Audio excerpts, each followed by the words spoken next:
السلام عليكم ورحمة الله وبركاته. وعليكم السلام ورحمة الله تعالى. نحمده ونستعينه ونستغفره ونعوذ بالله من شرور أنفسنا ومن سيئات أعمالنا. من يهد الله فلا مضل له ومن يضلله فلا هادي له. ونشهد أن لا إله إلا الله وحده لا شريك له أرسله بالحق بشيرا ونذيرا وداعيا إلى الله بإذنه وسراجا منيرا. فقد قال الله تعالى في كلامه المجيد والفرقانه الحميد: أعوذ بالله من الشيطان الرجيم. بسم الله الرحمن الرحيم. إن الله وملائكته يصلون على النبي يا أيها الذين آمنوا صلوا عليه وسلموا تسليما. اللهم صل على محمد وعلى آل محمد كما صليت على إبراهيم وعلى آل إبراهيم إنك حميد مجيد.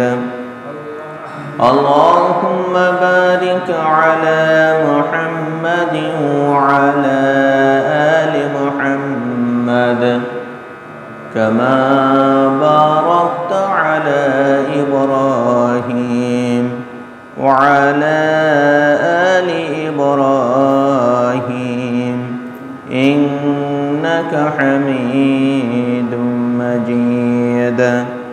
بلغ العلا بكماله كشف الدجى بجماله حسنت جميع خصاله صلوا عليه وآله. بلغ العلا بكماله كشف الدجى بجماله حسنت جميع خصاله صلوا سلموا يا قام بل صلوا على صدر الأمين مصطفى ما جاء إلا رحمة للعالمين. সম্মানিত মুসল্লিয়ান ইকরাম, আমরা সেই মহান রবের নিকট লাখ কোটি শুকর আদায় করছি যে মাবুদ আমাদেরকে হাজারো অসংখ্য মানুষ থেকে বাছাই করে মুসলিমায় কয়েকজন ব্যক্তিকে সকলের আগে তার ঘরে আসার এবং বসার তৌফিক দিয়েছেন। সেই মহান রবের নিকট কালিমাতে শুকর গুজার করছি আলহামদুলিল্লাহ। আজকে যে বিষয়টা আলোচনা করব সেটা হচ্ছে, কেউ যদি তোমাদের সাথে যুদ্ধে লিপ্ত হয় তাহলে তোমরা সেটার প্রতিহত করো, তাদের বিরুদ্ধে আল্লাহ তাআলার পথে জিহাদ করো। এই সম্পর্কে ইনশাআল্লাহ আলোচনা করব। এর আগে এ বিষয়ে একটু আলোকপাত করে নিচ্ছি। আল্লাহ রাসূল সাল্লাল্লাহু আলাইহি ওয়াসাল্লাম ৬ষ্ঠ হিজরিতে তিনি তার মাতৃভূমি মক্কার উদ্দেশ্যে, মদিনা থেকে মক্কার উদ্দেশ্যে রওনা দিয়েছেন উমরা করার জন্য, হজ করার জন্য। যখন তিনি রওনা দিয়েছেন, সেখানে যাওয়ার পরে হুদাইবিয়া নামক স্থানে কাফের কর্তৃক কুরাইশ কর্তৃক তিনি বাধাগ্রস্ত হয়েছেন। কুরাইশরা আল্লাহ রাসূলকে মক্কা নগরীতে ঢুকতে দিবে না, অথচ যে নগরীর মধ্যে আল্লাহ রাসূলের জন্ম হয়েছে, যেখানে তিনি শৈশব কৈশোরে বড় হয়েছেন, সেই নিজের মাতৃভূমিতে আল্লাহ রাসূলকে এখন ঢুকতে দিতেছে না। তখন কুরাইশরা যখন এই কঠিন সিদ্ধান্ত নিয়েছে যে কোনো মুসলমানকে এবং সাথে মুহাম্মদকে এই মক্কা নগরীতে ঢুকতে দেওয়া যাবে না, তাদের এই দৃঢ় মনোবলের কারণে, তারা দৃঢ় পদক্ষেপের কারণে আল্লাহ রাসূল সাল্লাল্লাহু আলাইহি ওয়াসাল্লাম শেষ পর্যন্ত নিরুপায় হয়ে তাদের সাথে সন্ধি চুক্তি করছেন, যেটাকে হুদাইবিয়া সন্ধি নামে পরিচিত। এই হুদাইবিয়া নামক স্থানে হওয়ার কারণে এটাকে হুদাইবিয়ার সন্ধি বলা হয়। সন্ধির মধ্যে একটা বিষয় চুক্তি হয়েছিল, সেটা হচ্ছে যে মুসলমানরা এই বছর হজ করতে পারবে না, এরা হজ করতে হলে আগামী বছর আসবে, আগামী বছর হজ করতে পারবে, এই বছর কেউ হজ করতে পারবে না। ওই সন্ধিগুলোর মধ্যে যে সমস্ত সিদ্ধান্ত নেওয়া হয়েছে, যে সমস্ত চুক্তি হয়েছে, এগুলা অনেকগুলা প্রথম অবস্থায় মুসলমানদের বিপক্ষে হলেও কিন্তু সুদূর চিন্তা ভাবনা করলে দেখা যায় এগুলা মুসলমানদের পক্ষেই। আল্লাহ রাসূল সাল্লাল্লাহু আলাইহি ওয়াসাল্লাম তাদের এই চুক্তিনামা মেনে নিলেন এবং তিনি হজ না করে এই বছর ফিরে গেলেন। সপ্তম হিজরিতে, পরের বছর সপ্তম হিজরিতে আল্লাহ রাসূল সাল্লাল্লাহু আলাইহি ওয়াসাল্লাম আবার হজ করার জন্য সাহাবায়ে কেরামদেরকে নিয়ে মক্কার অভিমুখে রওনা দিলেন। যখন মক্কার দ্বারপ্রান্তে পৌঁছলেন, এর আগে সাহাবায়ে কেরাম রাদিয়াল্লাহু তাআলা ওনারা বলতেছে, ইয়া রাসূলুল্লাহ, আমরা যদি সেখানে প্রবেশ করার পরে, মক্কা নগরীতে প্রবেশ করার পরে যদি তারা আমাদের সাথে যুদ্ধে লিপ্ত হয়, তখন আমরা কি করব? কারণ এখন জিলহজ মাস, এই জিলহজ মাসে কারোর সাথে আরবদের নিকট ৬০টি মাস সবচেয়ে বেশি সম্মানিত ছিল এবং আল্লাহ তাআলাও সেই ৬০টি মাসকে খুবই গুরুত্ব দিয়েছেন। এই ৬০টা মাস সকল ধরনের যুদ্ধ বিগ্রহ এবং হানাহানি মারামারি সম্পূর্ণভাবে তাদের নিকট হারাম ছিল। আইয়ামে জাহেলিয়াতের যুগ, মানে তারা কাফের মুশরিক, এরাও এই ৬০টা মাসকে খুবই সম্মান করত। নিজের বাবার হত্যাকারীকে সামনে দেখলেও তারা কিছু বলতো না। ৬০টা মাস, কোন ৪ মাস? এক নম্বর হচ্ছে মুহররম, রজব, জিলকদ, জিলহজ, এই ৪ মাস। তো এই ৬০টা মাসের মধ্যে যে কোনো অবস্থাতে কেউ কারোর সাথে জড়গা ফাসাদে লিপ্ত হইতে পারবে না, এটা তাদের নিয়ম নীতি ছিল। কেউ কাউকে হত্যা করতে পারবে না। তো যার কারণে একবার ঘোরতর যদি একবার শত্রুও হজ করার জন্য আসতো মক্কা নগরীতে, এই মাসের সম্মানার্থে তারা কেউ যুদ্ধে লিপ্ত হইতো না। এই কারণে অনাশয়ে সকল ব্যক্তি হজ করে এখান থেকে বিদায় নিতে পারত। এখন সাহাবায়ে কেরামরা বলতেছে, ইয়া রাসূলুল্লাহ, যদি আমরা সেখানে হজ করতে যাওয়ার পরে যদি তারা আমাদের উপর আক্রমণ করে, তাহলে আমরা কি করব? এখন তো জিলহজ মাস চলতেছে, আমরা তো যদি এখন তাদের সাথে এই মাসে তো যুদ্ধ করা নিষেধ, যদি আমরা যুদ্ধে লিপ্ত হয়ে যায় তাহলে তো আমরা গুনাহগার হব। এটা সাহাবায়ে কেরামদের ভিতরে একটা ভয় কাজ করতো যে আমরা তো অপরাধী হয়ে যাব, আমাদের এই কাজটা কি করা ঠিক হবে না। আর বিশেষ করে আমরা যেখানে হজ করব, যে জায়গার মধ্যে, সেখানের মধ্যে তো যুদ্ধ বিগ্রহ সম্পূর্ণভাবে হারাম। ৪টা মাস যুদ্ধ বিগ্রহ করা হারাম। সাথে মানে হেরেমের যে জায়গা, মক্কা শরীফের যে হেরেম রয়েছে, কাবাগরের যে হেরেম রয়েছে, এই হেরেমের পুরা জায়গাটার মধ্যে এখানে যুদ্ধ বিগ্রহ করা, কাউকে হত্যা করা সম্পূর্ণভাবে হারাম। সেখানে আপনি একটা মাসে মশা মারতে পারবেন না। মানে হেরেমের যে এলাকাটা, যে এরিয়াটা, আপনি হেরেমের এই এরিয়ার মধ্যে কোনো প্রাণী হত্যা করা যাবে না, এখনো সেখানে আপনি কোনো প্রাণী হত্যা করতে পারবেন না। আপনি যদি ভুলবশত কোনো প্রাণী হত্যা করেন, যেমন একটা মশা মারলেন, মাছি মারলেন, আপনি এর জন্য দাম দিতে হবে, আপনি একটা প্রাণীকে কোরবানি করে দিতে হবে ভুল ত্রুটির কারণে। এখানে শুধু প্রাণী হত্যা করা না, আপনি সেখানে কোনো কিছু হত্যা করার জন্য দালালত করতে পারবেন না, ইশারা করতে পারবেন না। যেমন কেউ একটা এই হরিণ শিকারকারী, সে হরিণ শিকার করার জন্য আসছে, এখন কাবার ঘরের আঙ্গিনায় বা হেরেমের এলাকার মধ্যে ওই হরিণটাকে দেখছে, আপনি যদি বলি দেন ওই যে হরিণটা, আর শিকারী ওই ব্যক্তি ওটাকে যদি শিকার করে, তাহলে আপনি দম দিতে হবে। আপনি মানে এখানে কোনো রকমের অপরাধ করা যাবে না, একটা ছোট প্রাণীও আপনি সেখানে হত্যা করতে পারবেন না, এত সম্মানিত জায়গা সেটা। এখন এই জায়গার মধ্যে সাহাবে কেরামরা আল্লাহ রাসূল বলতেছে, ইয়া রাসূলুল্লাহ, এই জায়গাটা তো এত সম্মানের, যদি এরা আমাদের সাথে চুক্তি ভঙ্গ করে আমাদের সাথে যুদ্ধ লিপ্ত হয়ে যায়, আমরা কি ওই জায়গার মধ্যে কি তাদের সাথে যুদ্ধ লিপ্ত হব? তখন আল্লাহ তাআলা এই আয়াতের মাধ্যমে জানিয়ে দিয়েছে, যদি তারা তোমাদেরকে এইভাবে ওই জায়গার মধ্যে, ওই সম্মানিত জায়গার মধ্যে যদি তারা তোমাদেরকে এইভাবে যুদ্ধ লিপ্ত হয়, তাহলে তোমরা সেটা প্রতিহত করো, ওই অবস্থায় তোমরা আল্লাহর রাস্তায় জিহাদ করো, যুদ্ধ করো। সেই ঘটনাটাই আল্লাহ তাআলা এখানে বলছেন। আল্লাহ তাআলা বলতেছেন, ওয়াকাতিলু ফি সাবিলিল্লাহ, তোমরা আল্লাহ তাআলার রাহে যুদ্ধ করো।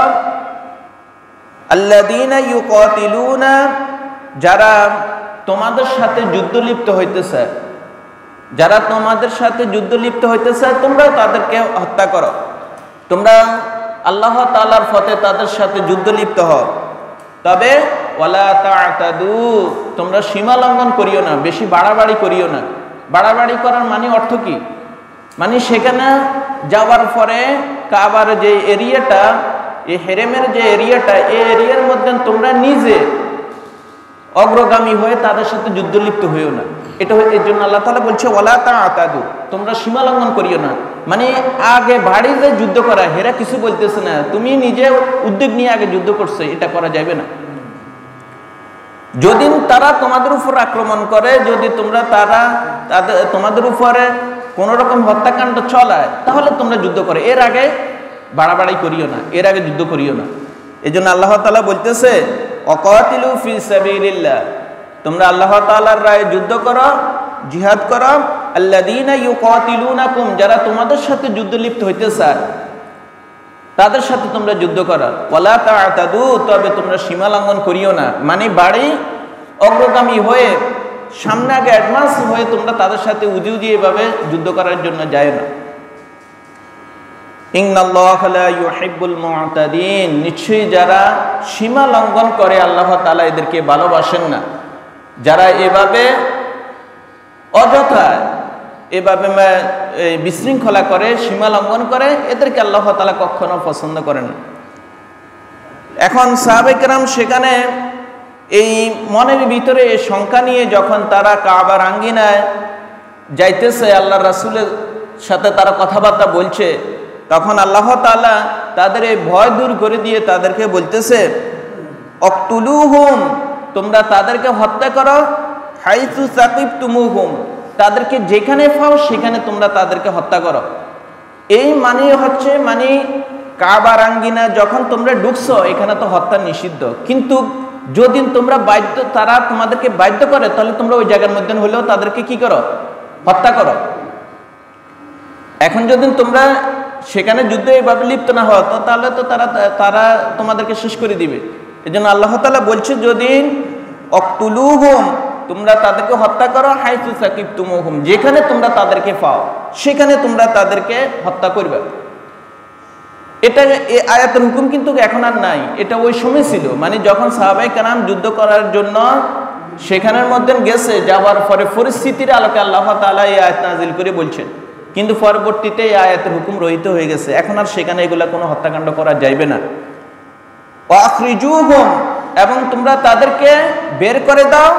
মিন হাইসু আখরাজুকুম, যেভাবে তারা তোমাদেরকে বের করে দিয়েছে। তোমাদেরকে এক সময় তোমাদের বাপ দাদার জায়গা থেকে তারা তোমাদেরকে এখান থেকে বিতাড়িত করে দিয়েছে, বাইর করে দিয়েছে। কাবা ঘরের আঙ্গিনা তোমাদেরকে থাকতে দেয়নি, এখনো তোমরা ওই রকম করো, তাদেরকে সেখান থেকে বের করে দাও, বের করে দিয়ে তোমরা জায়গা দখল করো। তবে আল্লাহ তাআলা বলতেছে ওয়াল ফিতনাতু আশাদ্দু মিনাল কতল, যারা ফিতনা এটা কতলের চেয়ে মানে হত্যার চেয়ে জঘন্য, হত্যার চেয়ে মারাত্মক। যদি কেউ কাউকে হত্যা করছে এটা শেষ হয়ে যাবে, কিন্তু কেউ যদি ফিতনা ছড়াই দেয় তাহলে এটার দ্বারা হাজার মানুষ ক্ষতিগ্রস্ত হবে। এই জন্য ফিতনা করা যাবে না। আল্লাহ তাআলা এই জন্য এই কথা স্পষ্টভাবে বলে দিয়েছেন। আল্লাহ তাআলা আরো বলতেছেন ওয়ালা তুকাতিলুহুম, তোমরা তাদের সাথে যুদ্ধ করিও না ইনদাল মসজিদিল হারাম, মসজিদুল হারামের নিকট তাদের সাথে তোমরা যুদ্ধ করিও না। ততক্ষণ পর্যন্ত হাত্তা ইউকাতিলুকুম ফিহি, যতক্ষণ না তারা তোমাদের সাথে যুদ্ধ লিপ্ত না হয়। মসজিদুল হারামের আঙ্গিনা তো মানে যুদ্ধ করা সম্পূর্ণ হারাম। আল্লাহ তাআলা বলছে ওয়ালা তুকাতিলুহুম ইনদাল মসজিদিল হারাম, মসজিদুল হারামের নিকট তোমরা যুদ্ধ করিও না। তবে কখন করবা? হাত্তা ইউকাতিলুকুম ফি, যখন দেখবা তারা তোমাদের সাথে যুদ্ধ করার জন্য আসতেছে তখন তোমরা তাদের সাথে যুদ্ধ করবে, এর আগে করিও না। কারণ মসজিদুল হারামের যে এরিয়াটা, যে জায়গাটা, এই জায়গার মধ্যে এখানে যুদ্ধ বিগ্রহ সকল কিছু হারাম, কিন্তু যদি তারা তোমাদেরকে বাধ্য করে তোমাদের সাথে যুদ্ধ লিপ্ত হয়ে যায় তাহলে তোমরা যুদ্ধ করবে। ফাইন কাতালুকুম, আর যদি তারা তোমাদের সাথে যুদ্ধ লিপ্ত হয় ফাকতুলুহুম, তাহলে তোমরা তাদেরকে হত্যা করো। ওই অবস্থায় যদি তারা তোমাদের সাথে যুদ্ধ করে তাহলে তোমরা তাদেরকে হত্যা করো। এখন মসজিদুল হারামের আঙ্গিনায় যদি আসার পরে যদি তারা তোমাদেরকে হত্যা করার জন্য আসে তাহলে তোমরা ছাড়ি দিও না, মানে তাদের সাথে তোমরা যুদ্ধ করো। কাযালিকা জাযাউল কাফিরিন, যারা কাফের এদের পরিণামটা এমনই হবে। যারা কাফের আল্লাহ তাআলা তাদের পরিণাম এমনই রাখছে। এই জন্য এখানে যে মসজিদুল হারামের যে সম্মান, আল্লাহ রাসূল সাল্লাল্লাহু আলাইহি সাল্লাম যখন ৭ম হিজরিতে মদিনা থেকে যখন মক্কার উদ্দেশ্যে হজ করার জন্য সেখানে গিয়েছে, যাওয়ার পরে এই কুরাইশ কর্তৃক বাধা হওয়ার পরে আল্লাহ তাআলা এই আয়াতগুলা নাজিল করে এই কথাগুলো বলছেন। আল্লাহ তাআলা আরো বলতেছেন ফাইনিং তাহাও, যদি তারা বিরত থাকে যুদ্ধ থেকে, তোমাদের সাথে যুদ্ধ করবে না, যদি যুদ্ধ বিগ্রহ থেকে তারা তোমাদের সাথে যুদ্ধ করা থেকে বিরত থাকে তাহলে ফাইনাল্লাহু গফুরুর রহিম, নিশ্চয় আল্লাহ তাআলা ক্ষমাশীল এবং অত্যন্ত দয়ালু। তাহলে আল্লাহ তাআলা এই আয়াতের মাধ্যমে যে বলে দিছে এখানে বাড়াবাড়ি করা যাবে না। যদি যুদ্ধ বিগ্রহটা তারা স্বেচ্ছা করতে চায় না তাহলে তোমরা অ্যাডভান্স হয়ে তাদের সাথে যুদ্ধ করিও না। অকাতিলুহুম, তোমরা তাদের সাথে যুদ্ধ করো হাত্তা লা তাকুনা ফিতনাতুন, যতক্ষণ না ফিতনা দূর না হয় ততক্ষণ পর্যন্ত তোমরা তাদের সাথে যুদ্ধ করবে। ওয়ায়াকুনাদ দীনু লিল্লাহ, এবং আল্লাহ তাআলা দ্বীনটা যতক্ষণ না জমিনে বাস্তবায়ন না হবে ততক্ষণ পর্যন্ত তোমরা যুদ্ধ করো। এখন যেখানে যেই কুরাইশরা তাদের এই নিজের একবার ঘনিষ্ঠ আত্মীয় স্বজন সকলকে নিজেদের বাসভূমি থেকে বের করে দিয়েছে, হাজারো অসংখ্য সাহাবায়ে কেরাম আল্লাহ রাসূল সাল্লাল্লাহু আলাইহি ওয়াসাল্লাম মক্কা থাকা অবস্থায় 13টা বছর দিনে দাওয়াত দিছে। দেওয়ার পরে এখানে এই মুসলমানদের উপর জুলুম নির্যাতনের যখন স্টিম রোলার চালাইছে, শেষ পর্যন্ত সইতে না ফেরে আল্লাহ তাআলার হুকুমে সাহাবায়ে কেরাম আল্লাহ রাসূল সহ মক্কা থেকে মদিনা হিজরত করছে, এবং অনেক সাহাবী আবিসিনিয়ার মধ্যে হিজরত করছে, আর বিভিন্ন জায়গার মধ্যে হিজরত করছে। তারা নিজেদের এই মাতৃভূমিকে ছেড়ে দিছে, একমাত্র সেটা হচ্ছে আল্লাহ তাআলার উপর ঈমান আনার কারণে, বিশ্বাস স্থাপন করার কারণে। সাহাবায়ে কেরাম যেভাবে ঈমানের কারণে সব কিছু হারাইছে, নিজেদের ঘর বাড়ি ব্যবসা বাণিজ্য সব কিছু হারাইছে শুধু ঈমান আনার কারণে। যারা সত্যিকারই এখনো ওই রকমের ঈমানদার তারা তাদের সব কিছু হারাইবে, তাদের সব কিছু তছনছ হয়ে যাবে, তাদের সব কিছু জুলুম নির্যাতনের শিকার হয়ে হবে। কিন্তু একসময় আল্লাহ তাআলার এর বিজয় দিবেন, একসময় এগুলার বিজয় আসবে। শেষ পর্যন্ত দেখা গেছে আল্লাহ রাসূল সাল্লাল্লাহু আলাইহি সাল্লাম যখন মক্কা থেকে এভাবে মদিনায় হিজরত করে যাওয়ার পরে আবার ঠিকই আল্লাহ রাসূল 10 বছর পরে 9 বছর পরে আবার সে নিজের বাসভূমির মধ্যে এই মক্কার আঙ্গিনায় কাবার আঙ্গিনায় আবার ফিরে আসছেন এবং বিজয় বেশে একটা রক্তপাত ছাড়া তিনি এই মক্কা বিজয় করছেন। এই জন্য আল্লাহ তাআলা এই কথাই বলছেন, যতক্ষণ না ফিতনা দূর না হবে ততক্ষণ পর্যন্ত তোমরা সেখানে লড়াই করবা। ওয়ায়াকুনাদ দীনু লিল্লাহ, যতক্ষণ আল্লাহ তাআলার দ্বীনটা পুরোপুরি বাস্তবায়ন না হয় সে পর্যন্ত।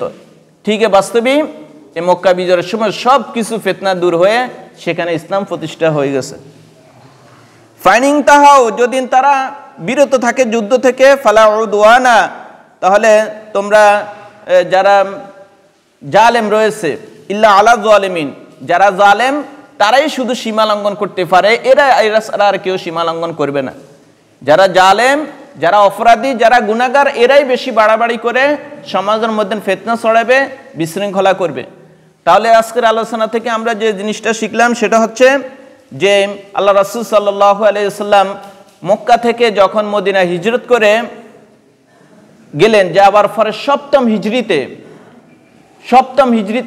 হিজরিতে প্রথমে যখন তিনি হজ করার জন্য আসতেছেন তখন হুদায়বিয়া নামক কুরাইশ কর্তৃক বাধাপ্রাপ্ত হয়েছে। তখন তাদের সাথে একটা চুক্তি হয়েছে, সেই চুক্তিটার আলোকে তিনারা ওই বছর হজ না করে ফিরে গেছেন। পর বছর সপ্তম হিজরিতে আবার সাহাবায়ে কেরামদেরকে নিয়ে তিনি হজ করার জন্য আসছেন। তখনই আল্লাহ তাআলা এই আয়াতগুলা নাজিল করে যে এই যুদ্ধের যে সিস্টেম, যে নিয়ম কানুন, যে সম্মানিত জায়গার কিভাবে ইজ্জত রক্ষা করবে, কিভাবে চলবে, তার একটা ফর্মুলা আল্লাহ তাআলা এই আয়াতগুলার মাধ্যমে জানিয়ে দিছে। আর সেগুলার আলোকে আমরা উপদেশ গ্রহণ করতে হবে, সেগুলার আলোকে আমরা বাইতুল্লাহকে মর্যাদা দিতে হবে, মসজিদুল হারামকে সম্মান করতে হবে। আল্লাহ পাক আমাদের সকলকে বুঝার এবং মানা তৌফিক দান করুন। আমিন। ওয়া মা তৌফিক ইল্লা বিল্লাহ।